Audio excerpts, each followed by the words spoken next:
Thanks very much, Chair, and good morning, members. If I can, I'll just make some pretty brief open remarks because I think the emphasis is on what the team will say this morning, and then once Pamela and Mark have finished their input, I'll just make some closing remarks before we'd open up for questions. As you appreciate, sometimes we're maybe accused of trying to squeeze a quart into a pint pot. There's a lot to get through today. So the first thing just to present to the board, actually, and I know you've had copies this morning, is the end of year report, which I think is actually quite apposite because there's an awful lot of detail in here which reflects some of the unseen work of policing and some of the achievements of the last 12 months. And I guess the story, to play back what you've just said, Chair, is about what might be in jeopardy if we don't address the concerns in front of us. So that will be obviously published today, available on our website, and it's been made available to the media here today, but it is a tribute to the resilience and determination of officers and staff to keep going and still to deliver some pretty impressive results, as you'll see from what Mark will talk about, despite the issues around us. I think very quickly, it's also worth acknowledging, since we last met, we were really pleased to see John Constable recognised uniquely in the Spirit of Northern Ireland Award last week, which I think is testament to his own courage, determination and stoicism in these awful circumstances, but also to update members, as you'll see now, that we've the investigation into the attack on him continues at pace. We've now made 31 arrests and 10 people have been charged for their part of the attack. I think one thing is worth signalling today. I think it's the first time in some considerable time we have the entire senior team here today, and it was just my chance as well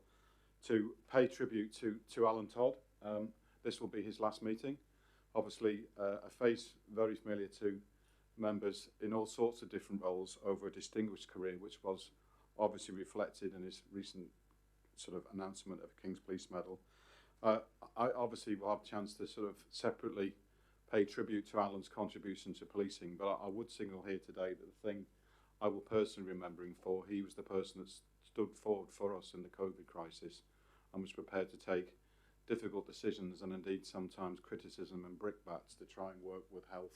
to keep both policing going and the community safe. So it's to extend our thanks to Alan today and obviously wish him the best for a healthy and happy retirement. On the main issue that's of concern this morning, I think we're all grateful for the chance to devote so much time to such an important subject this morning, where we will try and outline the scale and some of the consequences of the issues that in front of us. I think there may well be a separate consideration in another sort of committee sense where we can go to further granularity using the recently agreed service management statements, which you've heard us talk about a lot, where we can show both at corporate level, department level, and indeed branch level, some of the effects of what we're facing. So we can, between us, I think, publicly acknowledge the challenge that we face and try and lay out, as you say, Chair, some of the stark realities so that people consciously understanding what we're facing. I think the final point before handing over to Mark and Pamela, who will basically split the presentation into sort of two halves about the issues and then the effect.